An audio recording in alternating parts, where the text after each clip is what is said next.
Bonjour à toutes et à tous, hier je vous sortais une vidéo aux alentours de 21h30 comme quoi Jonathan Majors était coupable officiellement de 2 chefs d'accusation sur les 4 dont il était accusé. Je vous disais que ça puait énormément pour son rôle de Kang, qu'on n'avait pas encore la décision officielle de Disney, mais que en vrai ça sentait très mauvais. Et je vous disais aussi que si recast il doit y avoir, si licenciement de Jonathan Majors il doit y avoir, on aurait probablement la réponse aux alentours du 6 février, date à laquelle sa sentence finale avait été fixée. Pas du tout, puisque il n'a pas fallu attendre plus de 1h30 en fait pour que Disney prenne une décision officielle. On l'a vu sur les réseaux, entre temps je vous avais mis un commentaire épinglé sous la vidéo d'hier soir. Jonathan Majors est officiellement licencié de Disney, il ne jouera plus du tout Kang dans le MCU si vous voulez mon avis, il ne jouera même plus trop grand chose dans sa vie. Pour ceux qui doutaient sur le fait que Disney préparait depuis des mois en coulisses les conséquences à cette affaire, ben voilà, on le voit, c'est-à-dire qu'il a fallu attendre 1 heure, grosso modo, pour Disney, pour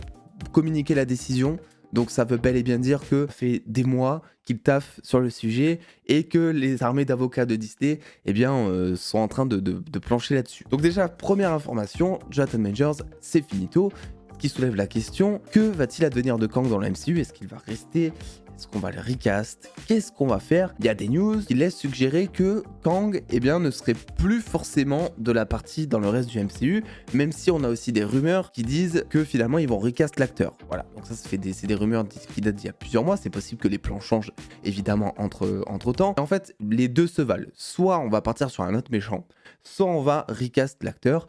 Moi vous le savez, je vous ai déjà expliqué en vidéo pourquoi je préférerais énormément qu'on recast l'acteur, parce que bon, on va en parler ensuite, je vais vous faire un petit rappel évidemment, mais on a aussi d'autres informations, comme par exemple le fait que sur le contrat de Majors, il était stipulé apparemment qu'il devait jouer tous les Kang du MCU.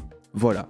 Et donc, moi je me pose la question, si il est stipulé sur son contrat, si c'est une clause sur son contrat où il y a marqué ça noir sur blanc, est-ce que ça veut dire que ils peuvent recast un autre acteur et le faire jouer tous les autres Kang du MCU par exemple? Est-ce qu'ils doivent racheter cette clause du contrat? Comment ça se passe? Voilà, foncièrement parlant. Je suis pas expert en contrat, en jurisme, comme vous le savez, donc je sais pas du tout, mais je soulève au moins la question. Et recast l'acteur, c'est peut-être pas quelque chose qui est aussi simple que ce que nous on peut dire en mode voilà, il recaste l'acteur. Tu vois, ça peut être quelque chose de beaucoup plus compliqué premièrement. Et l'autre chose, c'est que en interne, Avengers Kang Dynasty a été renommé et s'appelle juste Avengers 5. Donc ça sent un petit peu mauvais si on pense à Kang le Conquérant de suite. Voilà. Alors peut-être que c'est juste pour changer de titre, peut-être qu'il y aura toujours Kang. Ça veut pas vraiment dire que Kang ne sera plus de la partie dans le futur du MCU. Et je vous avais sorti une vidéo aussi il y a quelques semaines en vous montrant factuellement que en fait on n'est pas forcément obligé de continuer avec Kang le Conquérant dans le MCU, parce qu'en fait toutes les intrigues qui ont commencé autour de ce personnage, que ce soit par rapport à lui principalement ou même à ses variants dans tous les projets, ont été clos. Toutes les histoires sont closes, une porte ouverte évidemment, tu peux continuer, mais en fait il n'y a pas vraiment de teasing sur la suite de son personnage. C'est pas comme si tu terminais sur un arc en mode suspense quoi. Voilà, donc je vous laisse aller voir la vidéo si vous voulez avoir plus d'informations là-dessus. Donc en gros on peut totalement changer de méchant, et ce qui se dit depuis maintenant des semaines sous forme de rumeurs aussi, on a un peu tout entendu, hein, je vais pas vous le cacher ces dernières semaines concernant l'affaire Jonathan Majors, mais ce serait de remplacer donc le rôle de méchant principal tenu par Jonathan Majors, donc Kang, de remplacer Kang par Dr Fatalis.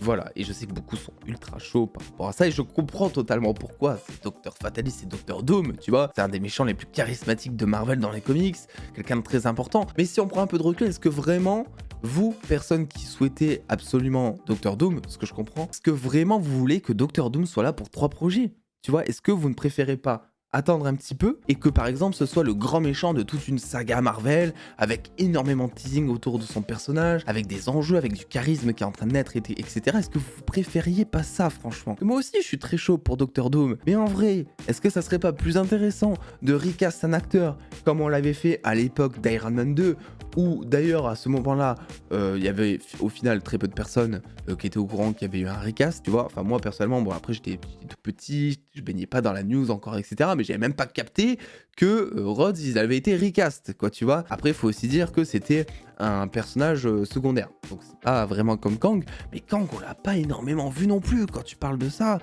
Kang c'était le méchant d'Ant-Man 3. mais bon, il est décédé, tu vois. Il est dans Loki, sauf que c'est une série Disney+, ce qui veut dire que par définition, vu que c'est une série Disney+, bah, les gens n'ont pas beaucoup vu. Il y a plein de gens qui regardent pas de série Disney+, en fait. Et en plus de ça, tu as limite le privilège, et là je parle à toi Disney qui regarde cette vidéo, tu as le privilège de traiter des variants.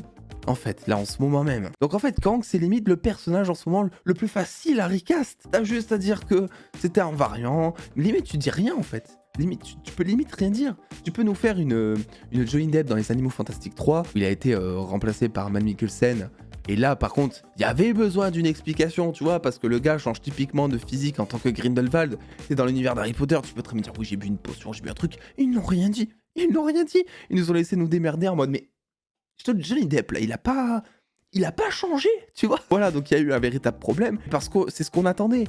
Grindelwald, c'est Grindelwald. Là, pour Kang le Conquérant, on l'a vu avec Loki, qui a plusieurs variants, Kid Loki, Crocodile Loki, etc. Il y a plusieurs physiques qui peuvent exister pour un seul et même variant. Alors, c'était pas forcément le cas pour Kang, mais je vois pas pourquoi on ne pourrait pas se mettre ce petit luxe, on dira cette petite facilité, si on veut, de dire que Kang, eh bien, lui aussi avait plusieurs physiques dans tout le multivers. Donc, tu peux très bien te servir de ça, même si tu dis rien, on va comprendre que c'est un variant, on va comprendre que c'est Kang, quoi, tu vois. Donc, franchement, faut pas que Marvel Studios, pour moi, passe à côté de cette chose, même si après, il y a toujours ce truc de se dire que Kang a beaucoup déçu et la stratégie que Marvel Studios a employée pour développer ce grand méchant n'est pas à la hauteur de ce qu'espéraient les fans. Ant-Man 3, ils ont teasé Kang, Kang était dedans, beaucoup se sont grave chauffés avec ça, et depuis, bah, beaucoup ont tellement été déçus qu'ils n'ont plus aucun espoir pour Kang, et ça a créé l'effet inverse de Thanos, en mode Thanos, tu l'as vu 2 secondes dans, je sais plus, Avengers ou Les Gardiens, je sais plus la première fois exactement en post-crédit, tu l'as vu, t'as juste vu son visage en mode menaçant, hop, ça envoyait du pâté, c'était du teasing, c'était lourd, etc.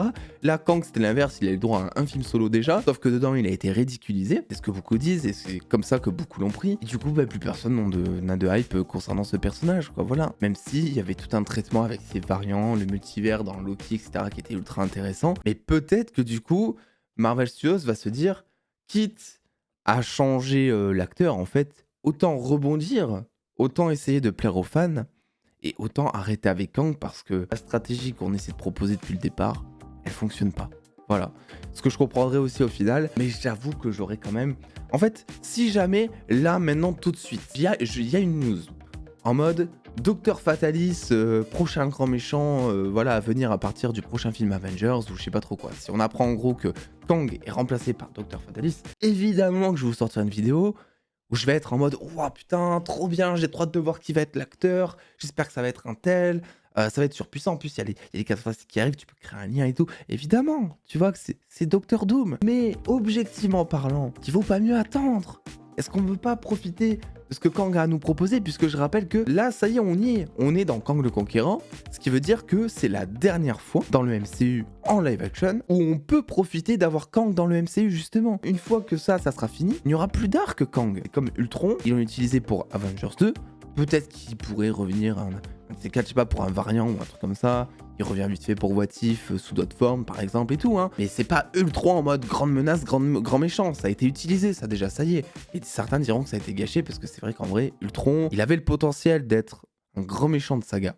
Là, il a été méchant, mais juste d'un film. Là, Kang, c'est fini aussi, tu vois. Kang, à partir du moment où tu décides de ne plus l'utiliser, c'est ciao, c'est du passé. Donc je trouve ça ultra dommage, parce que pour moi, il n'y a pas d'aveu d'échec à avoir là-dessus. Comme je l'ai dit depuis longtemps, Ant-Man 3, pour moi, est un film incompris, dans le sens où le but était justement de montrer un Kang qui était pas forcément très ouf, tu vois, un Kang qui fait face à Ant-Man, déjà de base, tu sais que ça va pas être ouf, tu sais que si Ant-Man il veut triompher, que Kang il va pas être fou en face, quoi, c'est normal. Mais la montée en puissance, l'escalade du personnage, ça, on l'a pas encore vu. Là, je parle juste en démonstration de force et psychologiquement, avec tous ces rôles de variants justement dans Loki, ce que ça peut apporter, ce qu'on a déjà vu, c'était ultra intéressant et ça demande qu'à être poursuivi. Pour l'instant, c'est vrai que tout nous laisse à penser que ça serait non pas un recast, mais un changement de personnage avec Avengers 5 qui a été renommé en interne, avec, comme je vous l'ai dit, les clauses sur le contrat de Jonathan Majors qui disait qu'il devait jouer tous les Kang. On verra ce qu'il en est. Donnez-moi votre avis en commentaire. Est-ce que vous aimeriez plus, voilà, simple question, un recast ou un changement de personnage? Je vous fais des bisous, prenez soin de vous, et puis à très vite, comme d'habitude.